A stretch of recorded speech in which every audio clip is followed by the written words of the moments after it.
Aos 13 anos eu fui sequestrada. Imagina, essa Patricinha aqui agora tá querendo brincar de assumir o negócio. E é engraçado, porque depois de vários anos, até pessoas próximas viraram pra mim e falavam: Roberta, eu tinha certeza que você ia quebrar o negócio. Olha isso, uma semana do luto que meu pai tinha ido embora, uma pessoa que eu achava que era amigo, né? Nossa, né?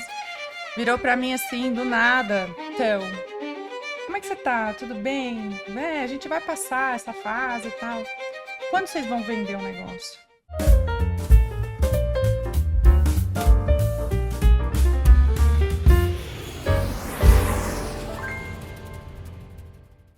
Olá, eu sou Felipe Albuquerque e sejam bem-vindos ao Runway Podcast. Nossas trajetórias nos conectam, me conte a sua. Eu abro aqui o episódio agradecendo nossos apoiadores, que são marcas construídas ao longo de décadas, de famílias empreendedoras que investem, reinvestem, acreditam nas pessoas e nesse Brasil, independente das turbulências que nós vivemos. Chocolate Jur, Bean to Art, o melhor chocolate reconhecido no Brasil e internacionalmente. Zapala, uma história que veste em sua alma valores tradicionais para o mundo moderno. Alugue Veículos, aluguel de veículos blindados desde 2007, segurança no seu dia a dia.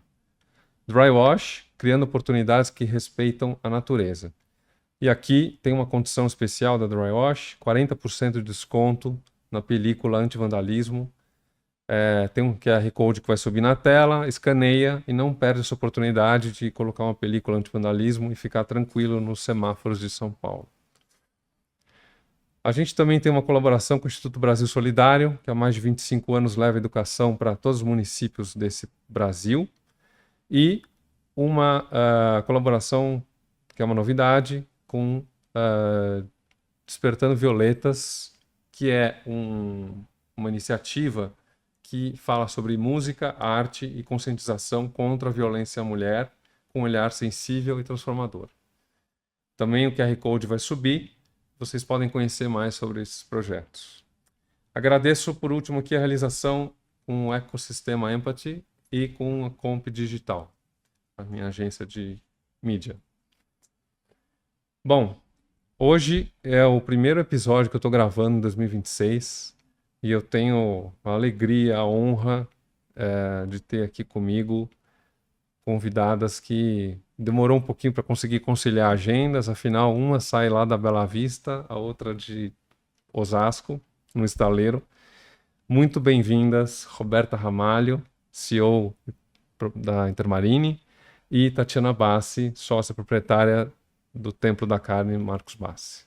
Muito obrigada. Obrigada pelo convite. É uma honra estar aqui, né? Com certeza. Um prazer poder conversar com você, Felipe. Super obrigado pela participação, ainda mais hoje, um dia de chuva em São Paulo, um trânsito absurdo, mas elas chegaram, elas estão aqui. Chegamos.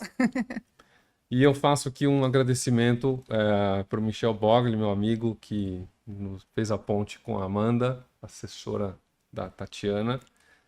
Também obrigado, Amanda, pela atenção, pela todo o esforço aí para a gente chegar nessa agenda.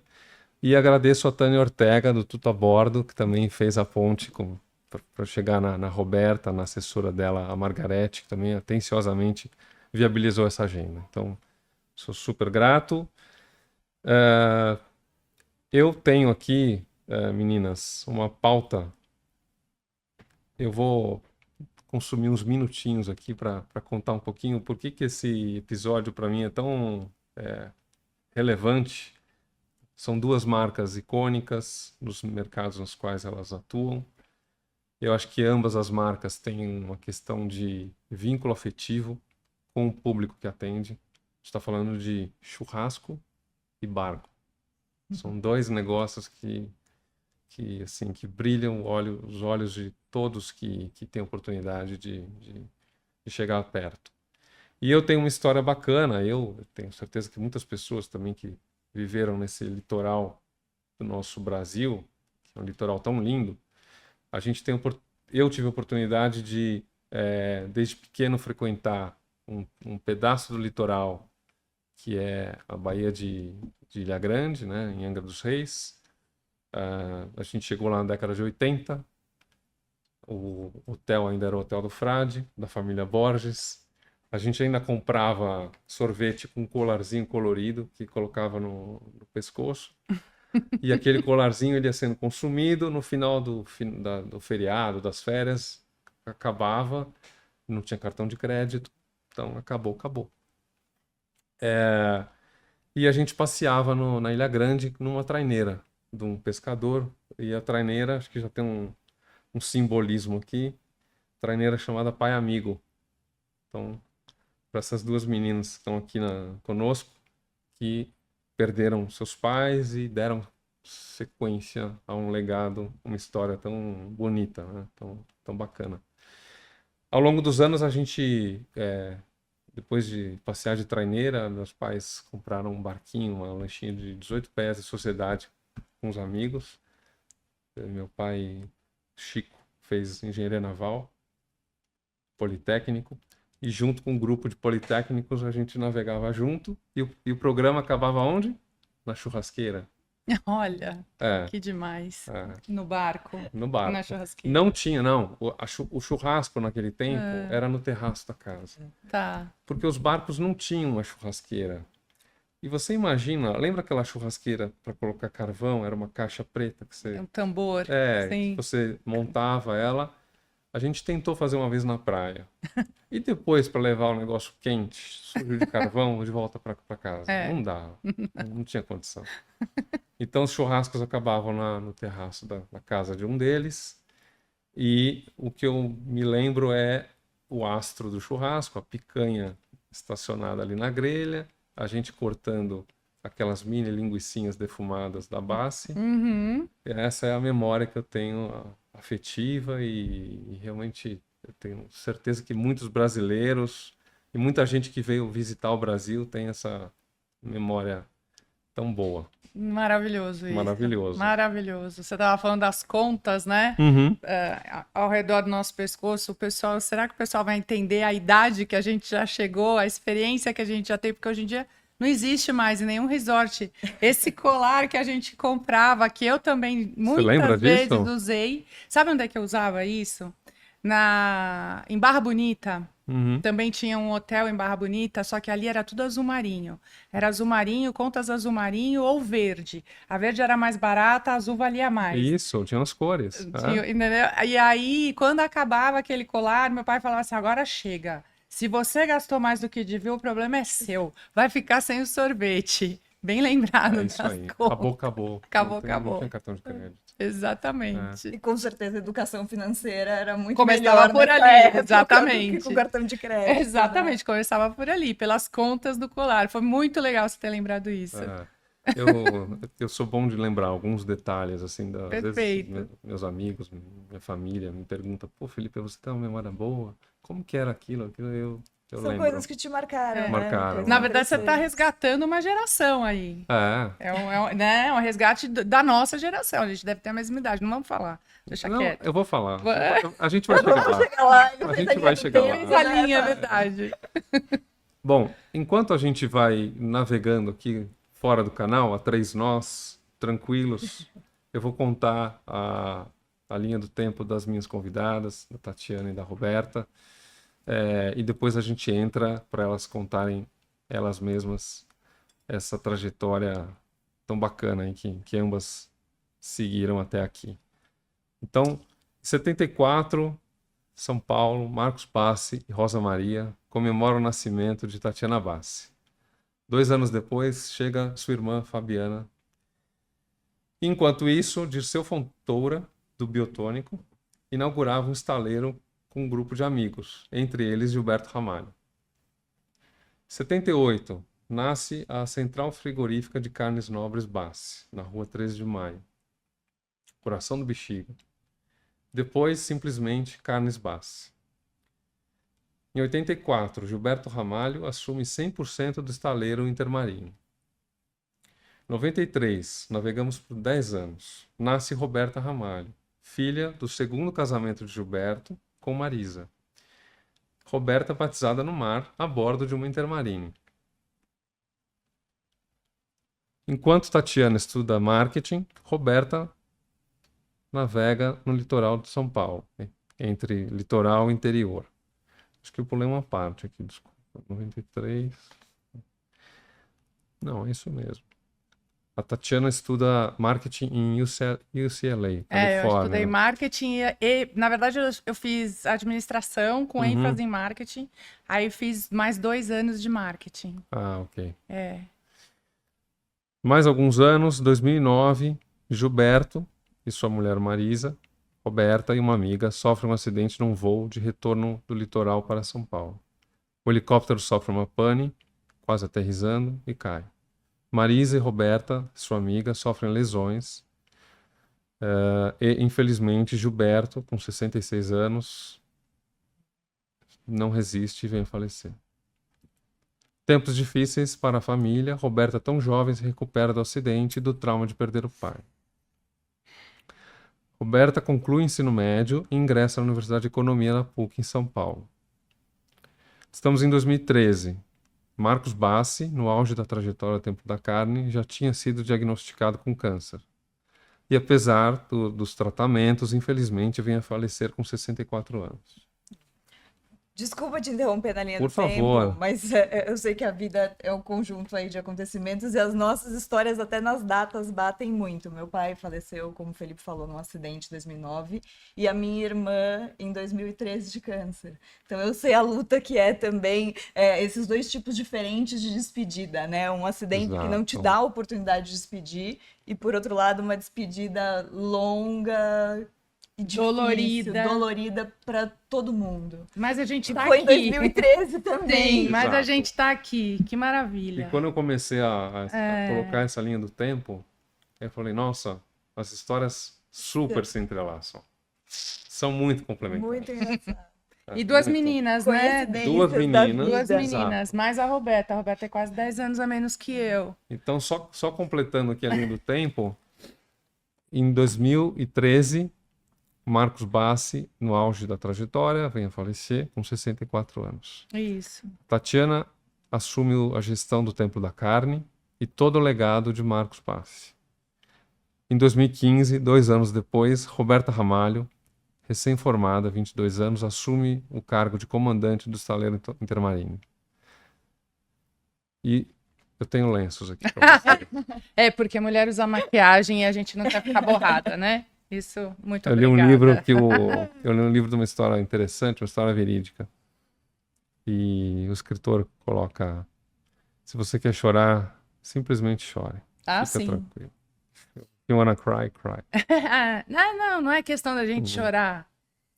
Por trás de toda essa história tem a superação, né, de muita coisa. Sem dúvida. Não é só do negócio. É de quem você se tornou. Exato. Então, a partir daqui, depois de traçar essa linha do tempo, eu deixo minhas convidadas falarem mais do que eu. Eu tenho algumas perguntas que já estão aqui na ponta da língua e eu vou tentar só trazer assim milestones, né, marcas para a gente poder ir evoluindo nessa conversa. Vamos lá. Então, o primeiro ponto é assim, vocês tiveram pais que construíram negócios incríveis. Mas, acima de tudo, né, como pessoas, certamente eles também tinham suas preferências, né, suas personalidades. Eu queria saber o que vocês lembram deles na infância de vocês. Quais são os pontos que são mais marcantes na infância de vocês? Vai, Rô. Vai, claro. Eu sou a filha raspa de tacho, né, do segundo casamento. Então, eu tive um pai que foi pai velho. Quando eu nasci, meu pai já tinha 50 anos.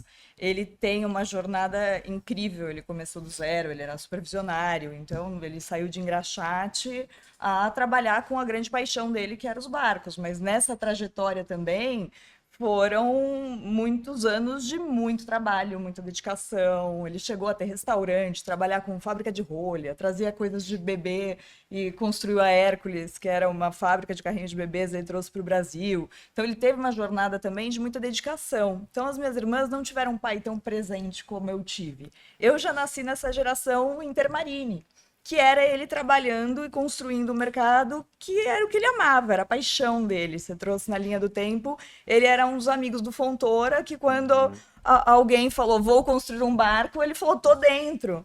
E então eu tive a oportunidade de ter um pai muito presente e vivendo a infância, fazendo o que ele mais amava, que é o que eu também mais amo, no mar. Então as minhas melhores recordações são com a minha família e a bordo. Por isso que para mim também é muito importante, não é só falar de negócio, né? Mas que mais pessoas consigam ter esses momentos especiais. E hoje em dia é uma pauta muito falada, né? Tempo com qualidade, tempo com qualidade. O que é tempo com qualidade? Então eu tive 15 anos só ao lado do meu pai, foi pouco tempo, mas com muita qualidade. A Cora Coraline falava, né? Não tente colocar... como que dias no seu tempo, sim, mas tempo nos seus dias, né? Exato. Então, assim, eu tive uma infância com muitas recordações maravilhosas a bordo com ele.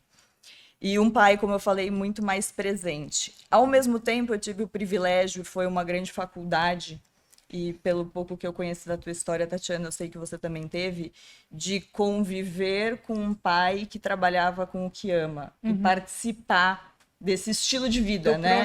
Do processo. Isso é uma faculdade, lógico que não é o que prepara para quando a gente assume, aí é um outro capítulo, acho que tem muito o que falar sobre essa transição. Mas com certeza é o que faz com que a gente também entenda como mais do que um negócio, que foi o que você colocou no começo. Sim, foi. Mas aproveitando seu gancho, diferentemente de você, para ter uma qualidade de momentos com meu pai, eu precisava ir atrás dele.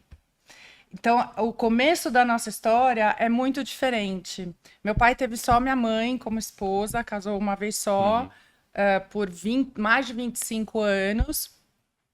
Primeira namorada, inclusive, se conheceram no bairro do Brás, no mercado municipal. Sim. Tanto o meu avô, pai dele, trabalhava como alfaiate ali na Redondeza, e a família inteira da minha mãe trabalhava no Mercadão. E o meu pai vendia os miúdos na rua, acerca do Mercadão, e depois ele foi trabalhar no Mercadão, né?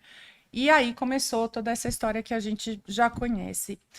Quando eu nasci em 74, meu pai estava começando com essa história do açougue, que era a casa de carne. Então, assim, a vida inteira do meu pai também sempre foi uma luta incessante, né? Era um homem que trabalhava muito. E eu não tive a oportunidade de crescer a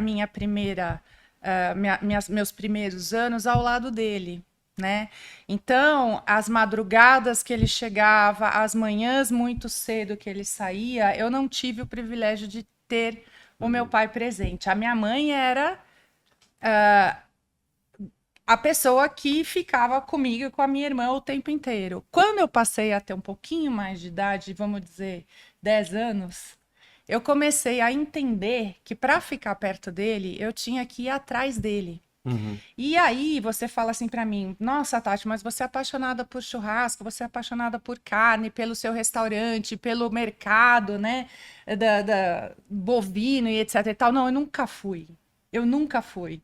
Eu comecei a gostar e me apaixonar e valorizar e aprender tudo isso por causa do meu pai. Isso eu já falei e repito, e não me canso de repetir, porque eu acho que a gente adorar uma pessoa que te passa segurança, que te passa bons ensinamentos, bons exemplos, a vida é isso. Sem dúvida. Então, para eu ficar perto do meu pai, ter essa atenção, que eu via que ele queria me dar, mas não podia. Ou ele ficava comigo e ia faltar o pão na minha mesa, mais ou menos isso, ou eu ia atrás dele para ficar perto dele. E esse ficar perto dele, eu sempre fui muito acolhida por ele. Sim, filha, venha comigo, o papai vai te mostrar o que é que ele faz. E isso foi ao longo da minha vida inteira. Muito bacana. Eu li um pedaço de uma entrevista sua. Você fala que você levava a bota e o avental para ele ajudar a descarregar o caminhão de carne. Sim, também. E eu vestia, quando eu ia com ele nos frigoríficos, de pequena, aí eu já era uns 13 anos de idade, porque ele não queria que eu tivesse contato com o sangue. O sangue do frigorífico, porque nós entrávamos na parte da desossa, na parte das carcaças. Aí, eu não sei se vocês já estiveram dentro de frigoríficos, dessa parte toda. Se você, assim, é carne, né? A gente trabalha com peças, enfim. Então, de pequeno, ele não queria que eu visse. Quando eu cheguei aos 13 anos, eu infernizei tanto a vida desse homem, que ele falou, tá bom, filha, vamos com o papai, vamos lá. Que antigamente era meio que tudo junto, não é como é hoje, né? Tudo setorizado, bonitinho. A higiene é assim, a prioridade de tudo, né? Antigamente não era assim.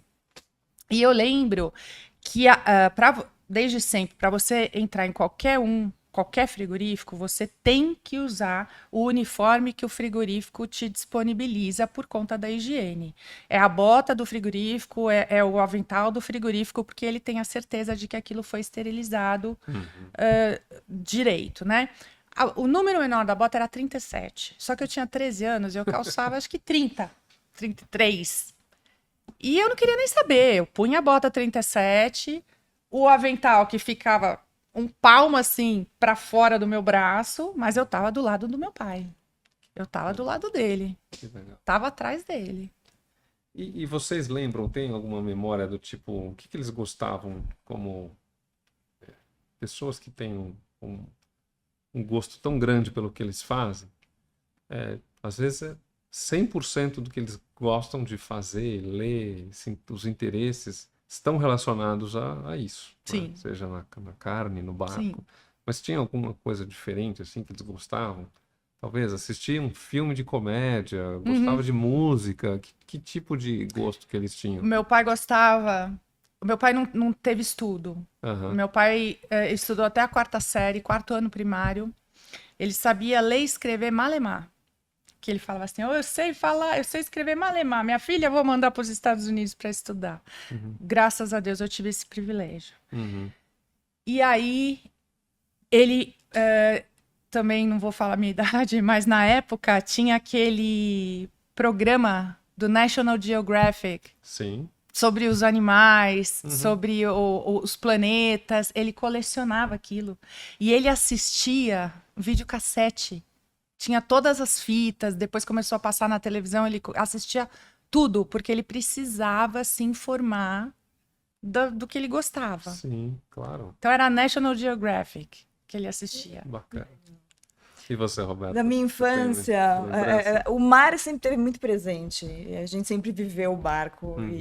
Aí estão as minhas melhores recordações. Mas quando você perguntou, o que me veio à cabeça agora é algo que poucas pessoas sabem, mas meu pai tocava muito bem piano. Olha que bacana. Então ele sempre teve uma conexão também muito grande com a música. Desde que eu nasci, ele sempre chegou em casa e assobiou meu nome, sabe? Sempre assobiou meu nome. Então é um assobio que me traz ótimas recordações, e ele chegava e para relaxar ele tocava piano. Que delícia. E você falou do National Geographic, eu lembro que é um canal que vivia ali em alta, mas ele gostava também do Mr. Bean. Ele se matava de rir com o Mr. Bean, mas ele se matava de rir com o mesmo episódio, vezes, sabe? Mas ele já riu desse. Então são gargalhadas maravilhosas dele também assistindo o Mr. Bean. Que bacana. Eu adoro o Mr. Bean. Tem esses quadros que são fantásticos. Até hoje é super atual, né? Uma comédia maravilhosa. Me contem, na adolescência, já cresceram, enfim, Tatiana, você foi estudar fora. Teve um momento que você estava longe. A Roberta teve, acho que um período de adolescência mais curto, né, com seu pai, mas mesmo assim já imagino que você já ia para as festas, queria sair com as amigas. Como que era assim essa dinâmica durante a adolescência. Que é um período, eu falo isso porque eu tenho 3 filhos. Eu tenho o mais velho de 22, que vai terminar, já está se formando, e tenho gêmeos de 17 para 18, que estão fazendo cursinho. Nossa. E assim, boa sorte. Esse período da adolescência é um período que, quando a gente é adolescente, a gente não tem ideia de como é difícil para os pais, né? Eu imagino. Assim, eu queria saber um pouquinho como é que era a dinâmica de vocês na adolescência. Eu não sei, Rô, mas eu sempre fui uma menina muito caseira. Eu nunca dei trabalho para os meus pais. Eu sempre fui caseira, sempre. Diferente da minha irmã era mais rueira, né? Que eles falavam antigamente. Minha irmã até hoje gosta de uma baladinha. Eu nunca gostei disso. Eu gostava de treinar, de praticar esporte até hoje. A minha válvula de escape é o esporte que a gente estava falando em off, né? Eu sempre fui atleta de alguma coisa, então eu gostava muito de dormir cedo. Eu sempre estava namorando com alguém, né? Nunca dei esse trabalho para os meus pais, jamais. Mas porque faz parte da minha personalidade, então eu não vou conseguir responder sua pergunta. Comigo eles estavam sempre tranquilos. E você, enquanto estudou lá fora, você... É a mesma coisa. Você ficou quanto tempo? 2 anos lá? Não, fiquei quase 7. 7 anos, é verdade. Não, eu tá fiquei certo. 6 anos eu fiquei. 6 anos, vamos arredondar para 6. E nesse período você ia e voltava, passava férias aqui? Eles iam mais do que eu voltava. Eu voltava uma vez no ano, mas eles iam 3, 4 vezes. A minha mãe ia mais, minha mãe ficava 2 meses. Sei. Mas o meu pai ia bastante, vinha bastante. Então foi uma fase da vida que você teve, mesmo estando longe, vocês estavam muito tempo juntos. Sim, estava bastante tempo junto. Eu estudava na UCLA, e a UCLA você tem um campus que não tem nem, né? Para quem não conhece, tem um dos maiores polos esportivos da Califórnia. E ali você pratica o que você quiser. Então, como você tinha as aulas que você podia escolher os horários, os cursos, como você ia fazer, é diferente daqui, eu sempre encaixava 1 hora, 2 horas para o esporte e voltava para a aula, né? Para acadêmica. E aí praticava alguma coisa e voltava. Então eu ficava o dia inteiro na faculdade. Era muito bom. E tinha vezes que eu levava até minha mãe para as aulas. Minha mãe vai escutar esse podcast e vai falar a verdade. Levava ela junto dentro da sala. E foi um período que não era tão normal as pessoas irem estudar fora, né? Você foi, assim, acho que de uma geração que não era tão comum. Hoje é muito comum as pessoas estudarem fora e fazer faculdade, acho que nessa fase, tô falando da década de 90, não era tão comum. Não, mas foi completamente por acaso que eu fui. Eu tinha 2 amigas lá que me chamaram para ir com elas para o Havaí. Califórnia fica muito próxima do Havaí. E elas estavam fazendo um intercâmbio de 6 meses e me chamaram, eu e minha irmã. E eu acabei indo e prestando o TOEFL, que é o vestibular, tá? Sim. E aí passei com um cursinho de inglês aqui no Brasil. E liguei para meu pai e falei, pai, é o seguinte, eu passei na faculdade aqui nos Estados Unidos. Ele falou, mentira. Falei, não, passei. Tá, e aí? Falei, e aí que eu quero ficar. Ele falou, vai ficar quanto? Quantos bois? Vai ficar quanto? Quanto tempo? Eu falei, olha, 1 quarter. O que é 1 quarter? São 2 meses e meio. Tá, depois você volta, né? Volta. Quanto é? É tanto.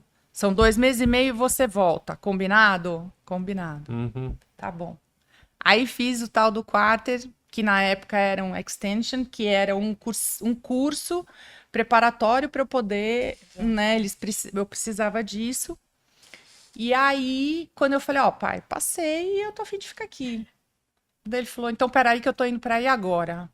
O que eu não estudei, você vai estudar, combinado? Que legal, isso que eu ia falar, o sonho dele, exato. Você realizou. Então, acho que eu tive essa facilidade por conta do... E tive a facilidade porque o governo, naquela época, era 1 por 1. Lembra dessa história? Era $1, olha que sonho. Era mais barato passar férias fora do que no Brasil. Exatamente. Era 1 por 1, eu tive essa bênção divina, que era 1 por 1, e aí facilitou ainda mais que eu fizesse esse curso. eu espero que a gente volte nesse tempo. Quem sabe?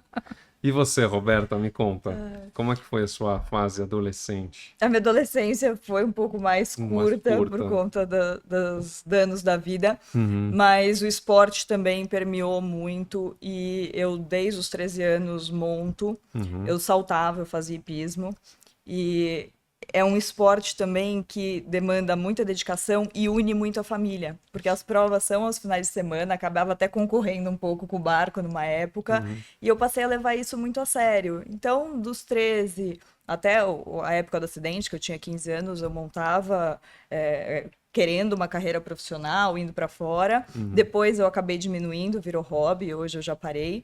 Mas foi um esporte que me trouxe muito aprendizado, como todos trazem, né? Mas você ali está em contato com o animal, é um esporte que a família participa muito das competições e você também acaba conhecendo todo o Brasil, porque as provas ao longo do Brasil, cada final de semana você está num lugar diferente.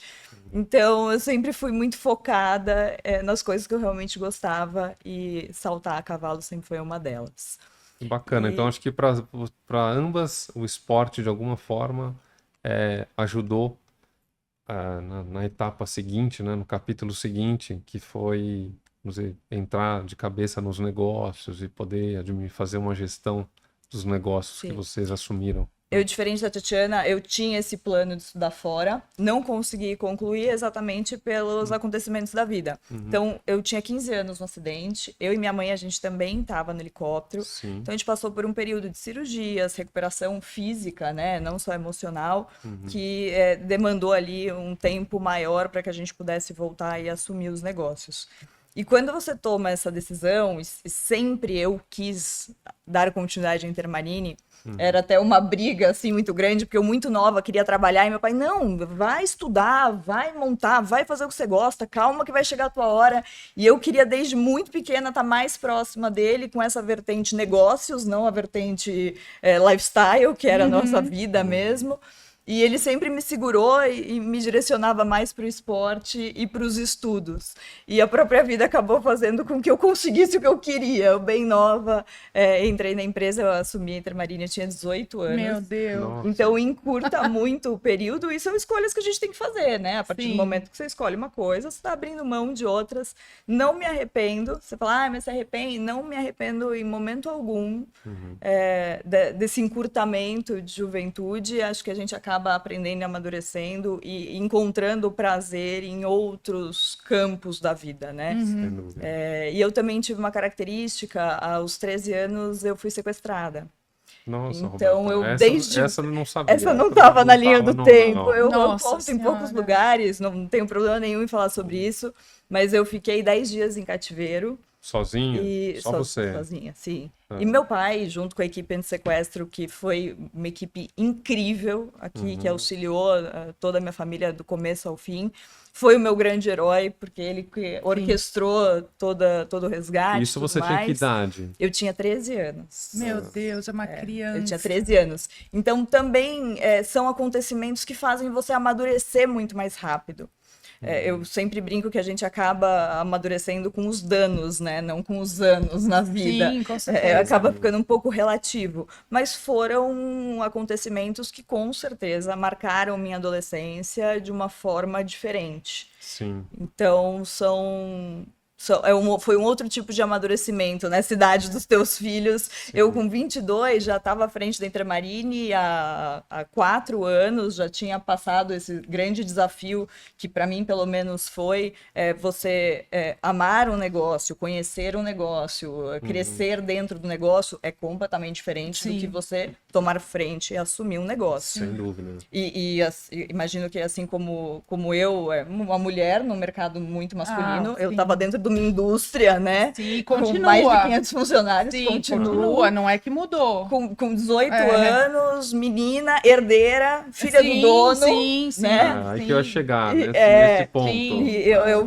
vivo com salto alto e chegava do jeito que eu sou, que é um pouco mais espalhafatoso. Imagina, essa Patricinha aqui agora tá querendo brincar de assumir o negócio. Não sei se você passou por esse... Claro. E é engraçado, porque depois de vários anos, até pessoas próximas pessoas viraram pra mim e falavam, Roberta, eu tinha certeza que você ia quebrar o negócio. Eu, graças a Deus, você estava errada, mas tem coisas que é só o próprio tempo que vai mostrando a competência que você tem, a garra que você tem. Você me lembrou um episódio, sem querer te cortar. Por favor. Em uma semana, olha isso, uma semana do luto que meu pai tinha ido embora, uma pessoa que eu achava que era amigo, né? Nosso, né?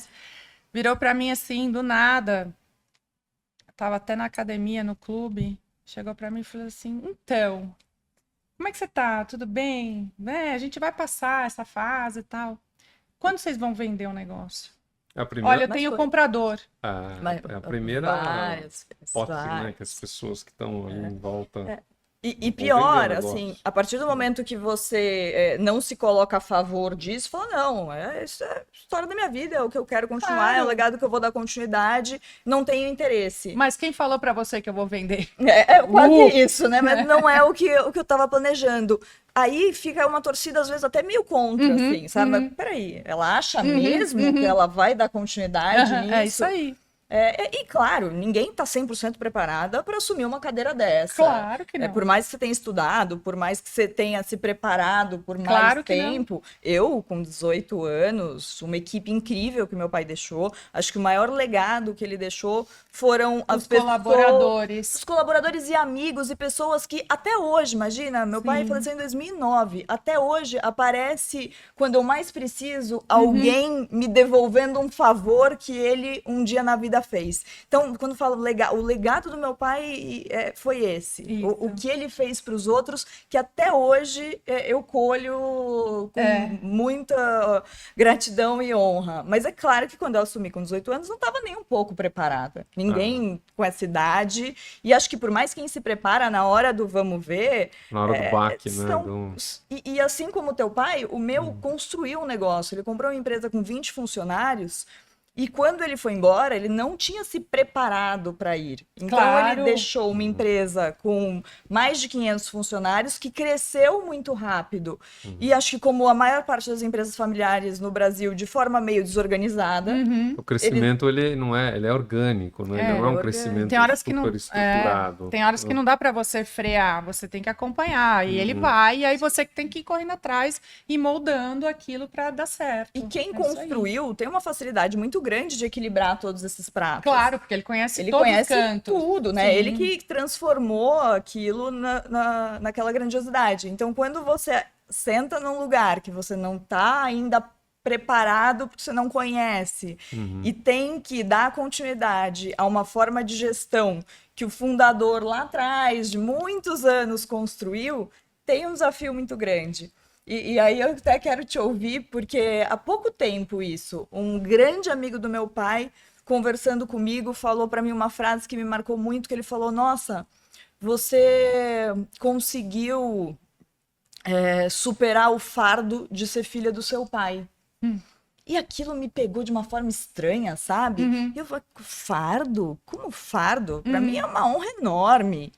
E quando eu comecei a processar aquilo, eu falei, gente, e é verdade. Primeiro porque as pessoas fazem uma comparação direta.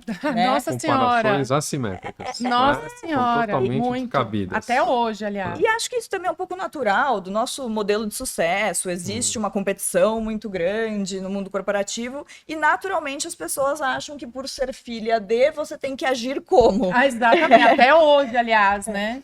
Até hoje. E acho que eu incorporei no começo um pouco isso. Vou agir como meu pai agiria. E é um processo também de amadurecimento, acho que dentro da empresa e nosso, entender que assim, peraí, eu me orgulho muito e honro muito o legado que ele construiu.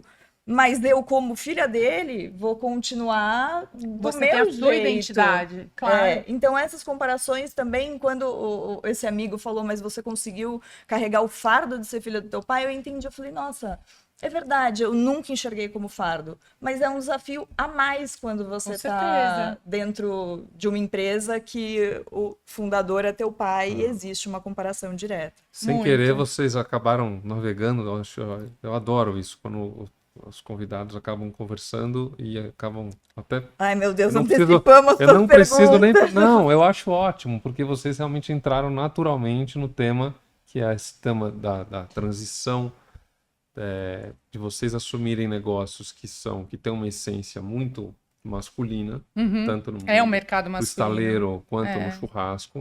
Talvez hoje não tanto, o churrasco já tem várias chefs que são super capacitadas. O agro inteiro é formado por mulheres maravilhosas. Exato.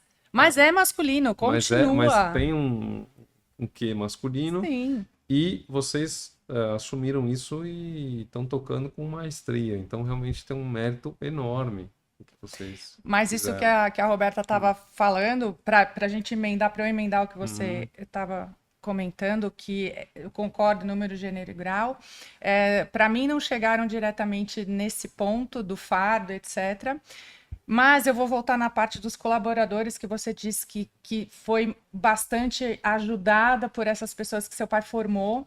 E eu também tenho esse privilégio, graças a Deus, de ter uma equipe comigo de pessoas de grande confiabilidade, principalmente o diretor da empresa, o Luciano. Aliás, um beijo para o Luciano, que é meu braço direito, esquerdo, meu cérebro, enquanto meu pai não está mais presente. Ele falou assim: olha, Tati, a única coisa que eu vou falar para você é o seguinte: nunca esqueça dos ensinamentos do seu pai, mas seja você.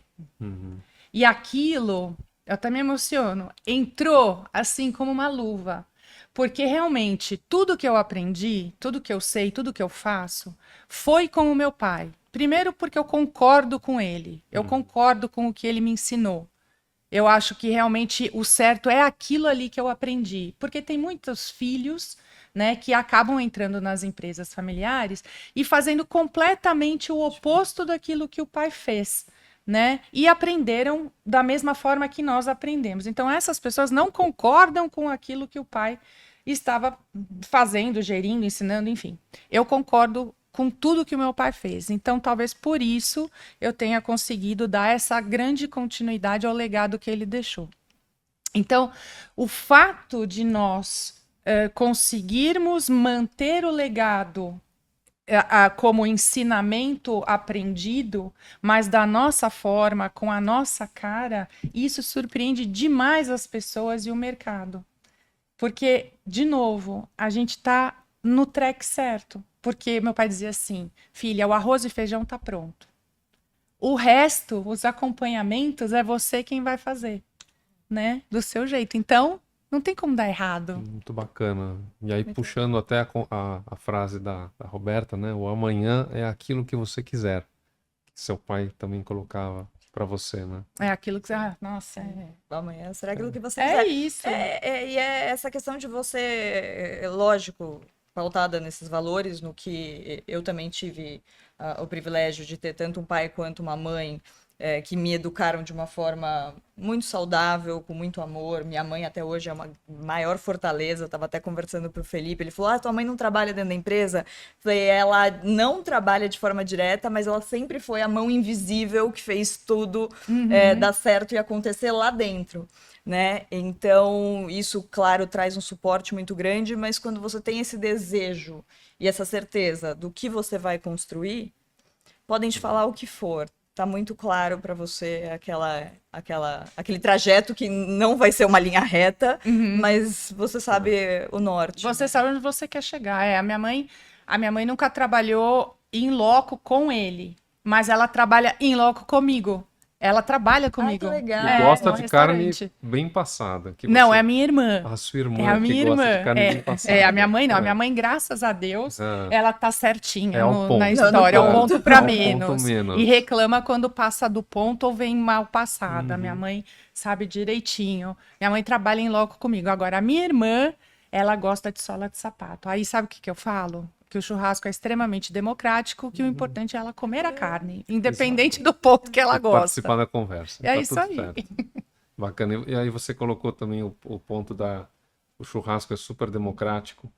O churrasco tem a questão do tempo, né? De você estar ali no tempo, assim como navegar, a gente tem um tempo. Não adianta você querer, a não ser que você esteja numa super lancha rápida, como das competições, né, que seu pai participava, mas você ir de um ponto A para o ponto B, você tem que estar disposto a esperar aquele tempo.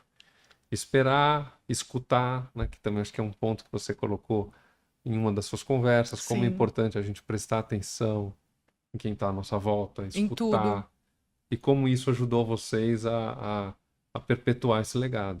Porque se você escuta, você aprende. Sem dúvida.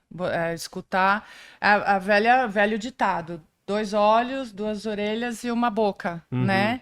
Não tem como. Você precisa escutar todo mundo, mesmo porque a interpretação daquilo que você está ouvindo é diferente para cada um. Pode ter a mesma pessoa falando algo aqui na nossa frente, nós três interpretaremos de forma diferente o que a pessoa está falando. Então, assim, numa mesa de reunião, você precisa escutar todo mundo, seja quem for.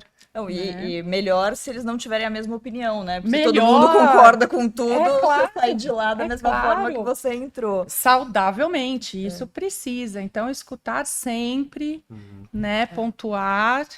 E um outro ponto que eu coloquei aqui é a transição, né? Essa passagem de bastão. Você tem nos bastidores uma família pessoas que não estão tão envolvidas, que não têm a mesma paixão pelo negócio, podem até, claro, elas vivem naquele meio, mas vocês me entendem. Não estão no dia a dia. Não estão no dia a dia.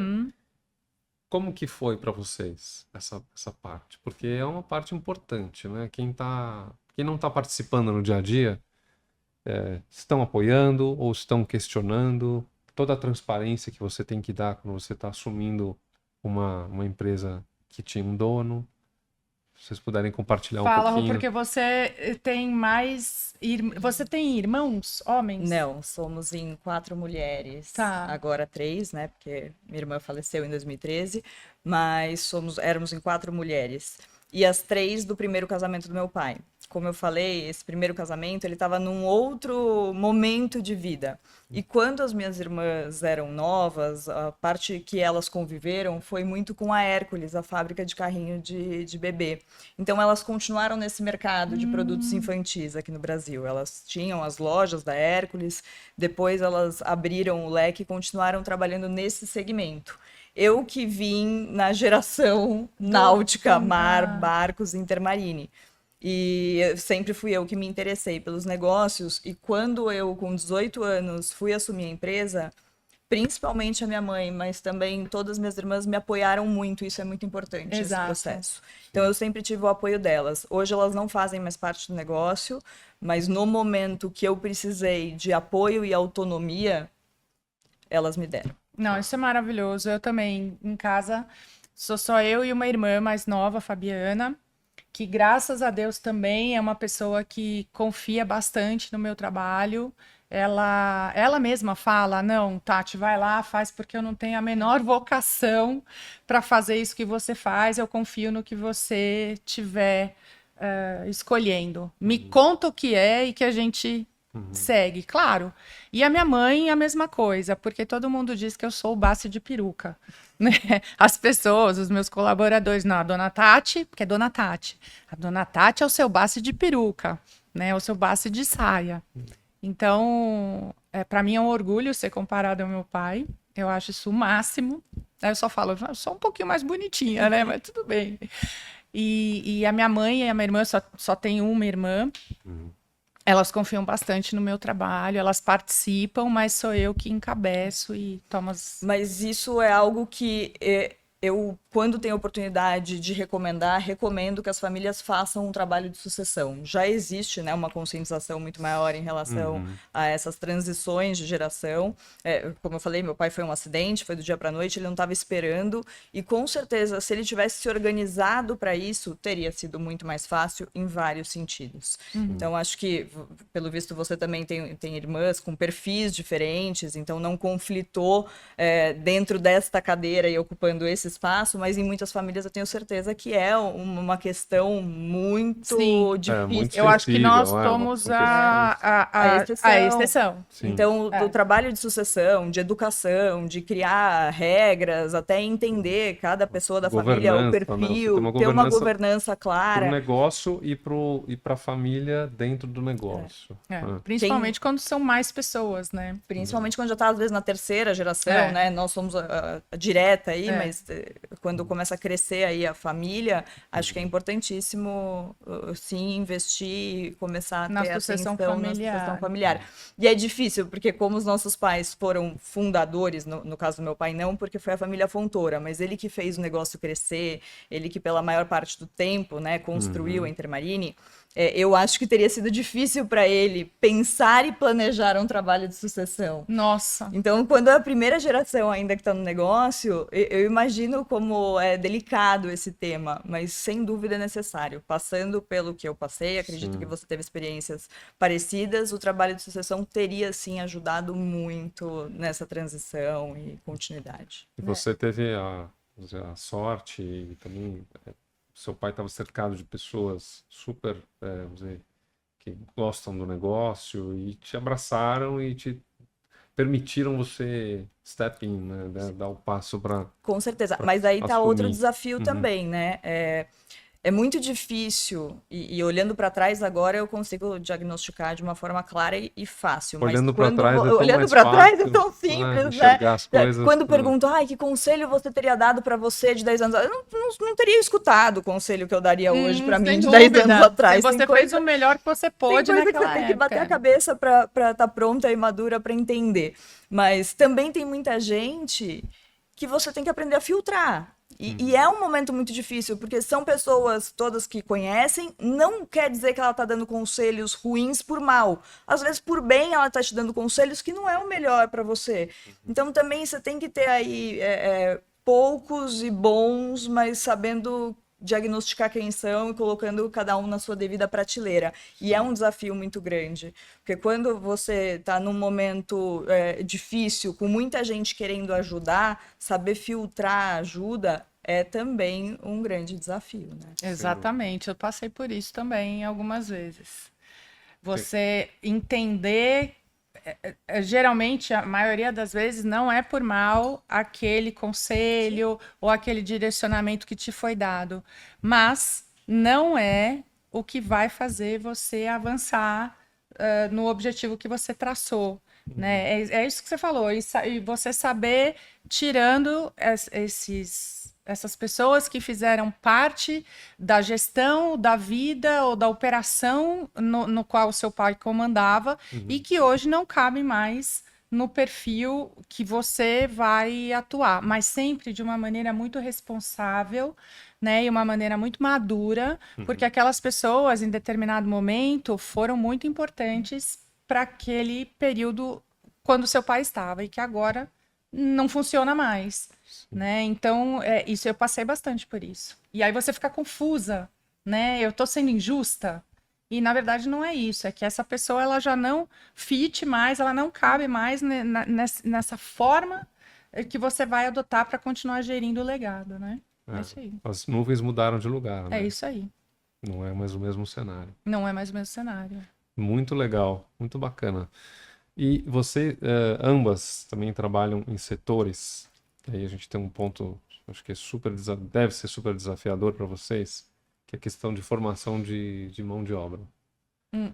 A gente está falando de dois setores que têm ainda eu diria, um DNA muito artesanal.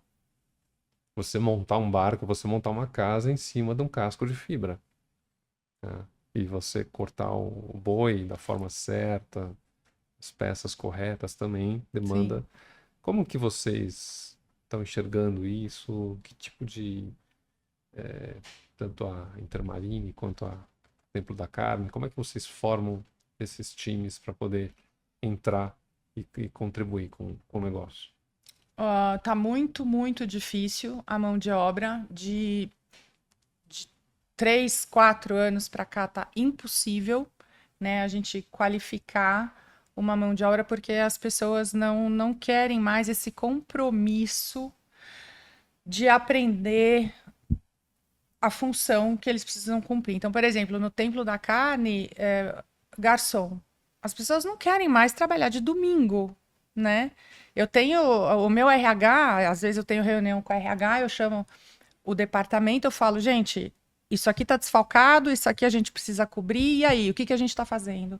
Da diretoria chegar para mim e falar assim, Tati, tem gente que manda currículo perguntando se vai trabalhar de domingo.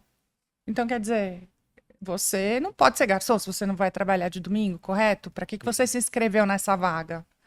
Né? Então, existe esse desentendimento do mercado frente às necessidades, né?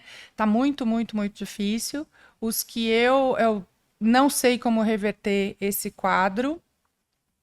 A qualificação, então, tá pior ainda, porque as pessoas não têm o comprometimento que existia antigamente, né? O negócio ali realmente é muito rápido, é muito por dinheiro, né? Não vou...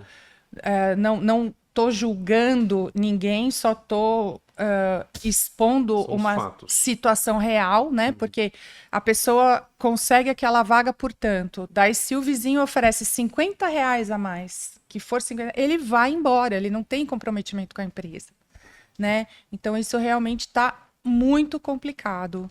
E na parte de frigorífico de açougue, o negócio é mais automatizado, mas mesmo assim é extremamente manual. Precisa sim de açougueiro. Apesar de ter o cronograma, o portfólio, primeiro corta aqui, depois corta ali, agora embala, põe na esteira, tal, é a mesma coisa. Você ainda precisa, você ainda tem essa mão de obra, né? Então realmente tá difícil. Não sei como reverter. Eu acho que a parte do comprometimento, da responsabilidade, do imediatismo, né, do objetivo imediato das pessoas, é o que está atrapalhando esse nosso tempo de escassez de mão de obra. Na indústria também é um desafio, mas eu te ouvindo falar, eu tenho o mesmo problema, e olha que problema bom, né? É porque a gente emprega Exato. muito. Por mais que na indústria náutica avançou muito os processos, maquinário, por mais que a tecnologia cada vez mais está entrando na produção, ela melhora a qualidade, ela melhora o processo, mas ela não exclui a mão de obra artesanal.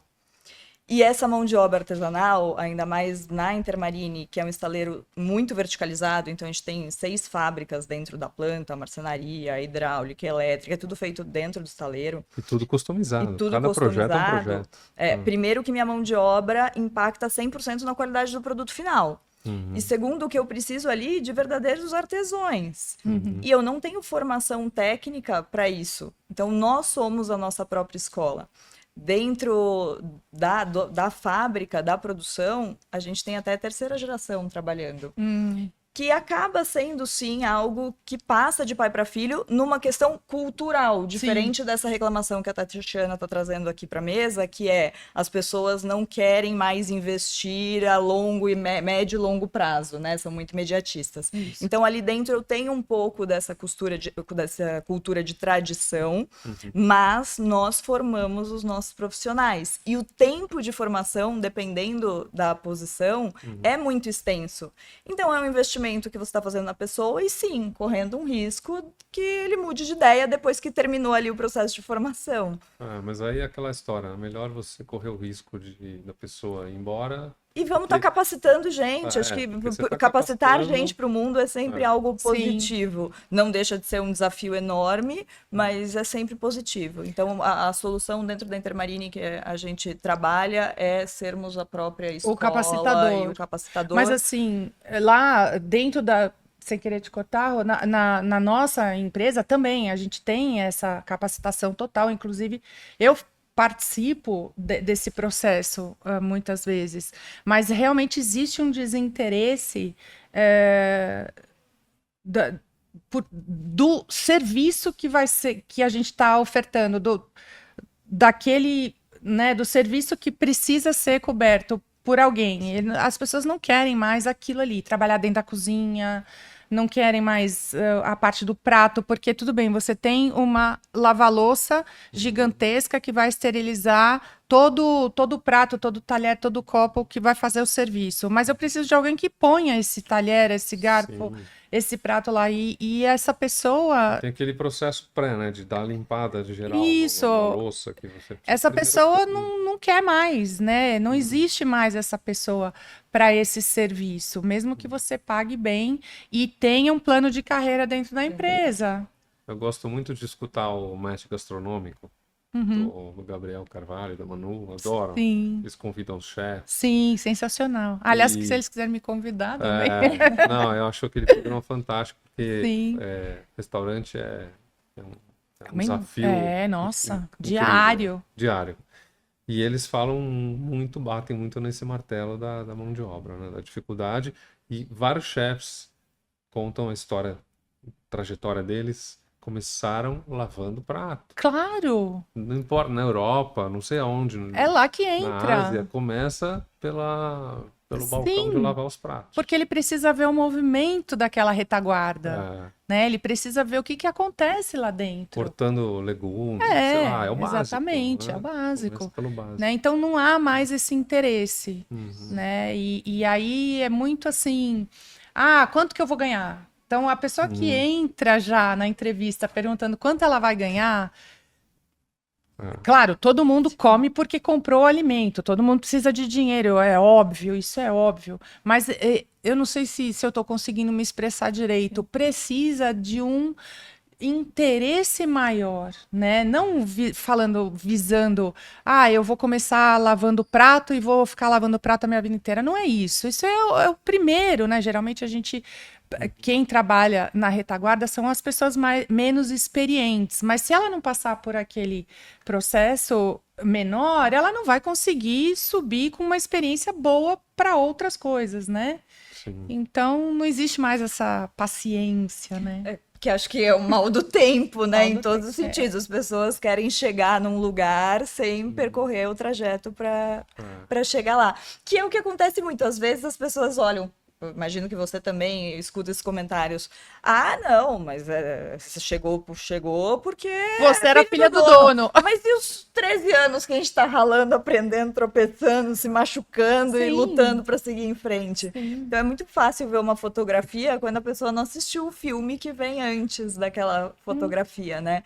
E acho que é uma questão meio geracional das pessoas buscarem estar no lugar que elas desejam sem percorrer o processo para chegar até esse lugar, que é começar de baixo, claro. Que é começar de começar do começo. Eu não diria nem que é começar de baixo, eu diria que é passar as fases, né? Isso. A primeira fase é essa, a segunda é essa aqui, e essas pessoas deviam até sentir gratidão por isso, porque ela vai chegar muito mais preparada onde ela quer, né? Sem muitos percalços, do que se ela pular e já for para as cabeças, entendeu? E aí sim ela vai. E a gente está sujeito a isso, a tudo que a gente começa novo na vida. Você começar um esporte, não adianta a gente querer começar pedalando, né? Fazendo a estrada de subindo cunha. A Dolomita. Acho que não. Lógico. A questão do tempo é muito interessante, né? Porque seja para o churrasco, você não consegue deixar uma picanha no ponto sem aguardar o tempo da brasa fica boa. A brasa tem que ficar boa. Excelente exemplo. É isso aí. No barco, você não consegue montar um barco com perfeição se você atropelar etapas. Então, e os relacionamentos também, porque eu acho que hoje a gente vive uma grande dificuldade, a gente vê a dificuldade das novas gerações em manter relacionamentos no trabalho, em todos os lugares. Porque os relacionamentos também precisam de tempo. Sim. Né? Para você construir. Quando você entrevista uma pessoa, você está construindo confiança. Você está construindo uma ponte. Não adianta você querer isso do dia para a noite. E achar que a pessoa vai também... essa ponte de vai e volta, ela demora um tempo para acontecer. Sim, sem dúvida. Eu acho que bom, a gente percorreu assim vários temas bacanas. Eu não sei como é que a gente está de tempo. Honestamente, eu não estou nem com o relógio aqui. Então, meu celular acabou de cair. Esse barulho há pouco tempo atrás foi um tombo. Cadê os nossos colaboradores? Quanto tempo deu? Tá bom. Então, vamos. Aqui a gente está mais ou menos assim. A gente está voltando do passeio de barco. A gente saiu, né? Fez o passeio, estamos voltando, a carne já está fora da geladeira. Tá fora da embalagem também 20 minutos. Respirar, tem que deixar. Já está tudo pronto ali, o carvão já está na grelha e a gente tem que começar voltando então pro cais. Tá bom. Tem a turma que já tá, né, já saiu de giro, já tá dormindo lá em algum lugar do barco. Né, e a luz estroboscópica já tá girando. Então, vamos voltando pro nosso porto. Eu tenho mais um tema aqui que eu queria falar, que assim, em ambas as marcas tem essa questão do vínculo afetivo, né? A gente está vendo cada vez mais uma enxurrada de audiência, o nosso tempo é limitado, a nossa atenção é disputada por tudo, por marcas e tudo ao mesmo tempo. E acho que em ambas as marcas tem a questão do tempo e do vínculo afetivo, dessas conexões. Eu li outro dia um negócio muito bacana, que assim, o nome dele é Eduardo Guedes, ele é VP de marketing da CNA Idiomas, e ele tem um instituto, também chama Instituto Delete. Desde 2010, esse cara fala em detox digital. Nossa. Você vê que Sim. ele foi um precursor aí E ele fala assim, no final, ninguém lembra do clique, mas todo mundo lembra do encontro. É isso. As marcas tentando gerar experiência, gerar conexão verdadeira com o seu potencial mercado. Acho que isso vocês duas aí fazem com maestria. Obrigada. Pela simpatia. Obrigada. Simpatia de ambas. A Roberta, super acessível. Claro que tem uma agenda concorrida, mas muito acessível. Em todas as entrevistas que eu assisti, ela sempre muito aberta às perguntas. E, assim, muito bacana mesmo. A Tatiana, outro dia, você falou também um negócio muito bacana. Você falou assim, tem muita gente falando sobre carne, YouTubers, sei lá, pessoal nas mídias sociais mostrando como faz carne. E no final, não é porque eu sou filha do Marcos Bassi que eu sou melhor que eles. Pelo contrário, eu sou mais uma multidão de gente que teve a mesma escola que eu tive, e é isso que me faz feliz. Porque o meu pai ensinou um monte de gente com as videoaulas, ensinando. Eu achei isso também muito humilde da sua parte. Porque assim, em nenhum momento você falou, não, eu sou filha do Marcos Bassi. Não, pelo contrário. Não. Eu sou uma aluna como todos. Uma aluna. Sim, que aprendeu com aprendi ele. como todos os outros. E isso para mim é um orgulho inenarrável. Porque ele foi a referência da grande maioria dessas pessoas que hoje são um sucesso avassalador no mercado. E ainda eu tenho o privilégio de escutar desses mesmos que hoje são um sucesso absoluto no mercado da carne, que aprenderam com o Bassi. Né? Então isso para mim é um orgulho, é impagável. Né? E só de eu estar conseguindo levar o legado do meu pai adiante é o meu objetivo de vida, né? Então, assim, o que eu puder fazer para continuar a memória do meu pai viva e conseguir levar para todas as gerações o máximo que eu puder, a importância que ele teve nesse mercado tão grandioso que é da carne, é meu objetivo de vida, eu vou fazer isso até o final. Com certeza vai ter muito sucesso, porque você faz isso com verdade, muito amor, né? As marcas falam muito em querer gerar experiência, pertencer, e é lógico que faz parte, principalmente, do mercado de luxo, mas se não tiver verdade, não sustenta. Não sustenta, né? É isso aí, Rô, tem toda a razão. Você tem que fazer a outra com amor. frase que eu gravei também, eu anotei, porque me chamou a atenção, porque é de uma pessoa que tem um avô que era alfaiate. Então, a frase é a seguinte: o melhor caminho é sempre o que você pode sustentar com qualidade e verdade. Essa frase está no perfil da Marcelo Hanna, da Dash Uniformes, e eu fui pesquisando, eu gosto de investigar um monte de coisa, empresas, histórias e tal, e eu acabei chegando, achei bacana, porque o avô dela é alfaiate e ela conta a história disso, tá no perfil da empresa, da Dash. Tá. Muito legal. Olha, eu reservei aqui, eu lembrei que a Roberta falou em uma das entrevistas, ela falou assim, se você não sabe para onde você vai, qualquer lugar serve. Não é minha essa frase, exato. Eu apenas aprendi. Você aprendeu, mas eu imaginei que você gosta da história da Alice e Lewis Carroll. Sabia que o nome dele é verdadeiro? Charles Ludwig. E ele fez um trocadilho e transformou em Lewis Carroll como escritor. E a história da Alice, ele teria contado num barco, enquanto ele navegava no rio Tamsa, para um amigo dele de Oxford. Eles eram professores, e aí a menina gostou tanto da história que virou um livro. Não conhecia, Eu não sei se essa que é a tinha verdade. acontecido pela primeira vez a bordo. Pois eu é. gosto muito porque eu acho que é uma aula de filosofia e com ensinamentos muito legais. Inclusive, a gente aprender a ser um pouco Alice de vez em quando e continuar sonhando com o extraordinário, né? Faz e parte. criando, claro, um plano para realizar, Sim. mas não deixar de sonhar. E tem uma frase legal dele que é o seguinte, que eu lembrei das duas empreendedoras, devem acordar já com um monte de coisa na cabeça, e um monte de ideia, e ele escreve, às vezes eu acredito em até 6 coisas impossíveis antes do café da manhã. Sim. É bem isso, né? A cabeça do empreendedor cheio de ideia, e quando a gente está chegando no escritório, a gente aterriza e fala, não, peraí, daquelas ideias, vamos tentar fazer o arroz com feijão bem feito? Mas é o arroz com feijão que meu pai falava. Aí tudo aquilo que floreia, né? Toda aquela...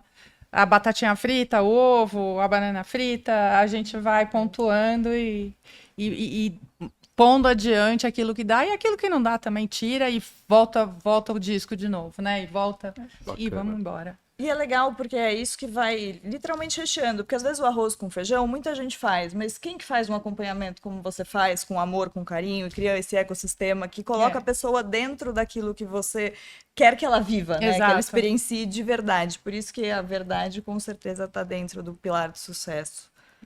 De todos nós, né? Que temos esse legado para seguir e manter essas histórias tão verdadeiras, tão fortes e que engrandecem a vida de muita gente. Às vezes, as coisas não... Isso é uma crença minha.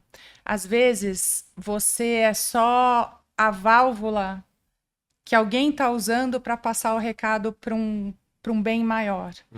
Né? Então, tudo que o pai da Rô fez, tudo que o meu pai fez, é para um crescimento de muita gente, não é o nosso, nem das nossas empresas. São histórias de vida, são histórias de trabalhadores, são histórias de superação, são histórias de amor.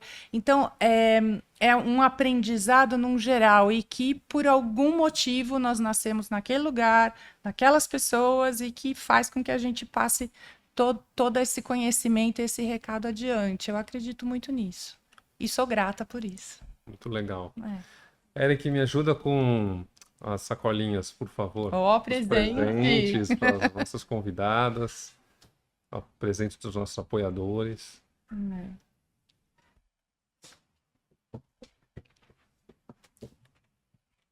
Deixa eu cair meu telefone aqui, mas ele tá tão acostumado. Caiu pra baixo. Meu Deus. Ai, que chique! Adoro! Para vocês. Muito obrigada. Ó, chocolate do Ju. Nossa, eu adoro. Um dos meus preferidos, juro. Bom, a gente agradece a participação de vocês. Obrigada. É um privilégio. É um problema. É muito bom. E essa latinha é sensacional também, adoro. A embalagem é linda, o produto é incrível, não tem... Muito obrigada, Felipe. Imagina, eu que agradeço, e aqui em nome de todos os nossos apoiadores, a Chocolate Jur, a Zapala, a Lug Veículos Blindados, a Drywash e a turma que a gente apoia aqui, colabora também, o Instituto Brasil Solidário e Despertando Violetas. Uma grande alegria poder estar realizando a conversa com as nossas convidadas e eu espero que em breve a gente esteja aqui de novo. Um abraço para vocês. Obrigada. Mais uma coisa, eu sempre esqueço de alguma coisa.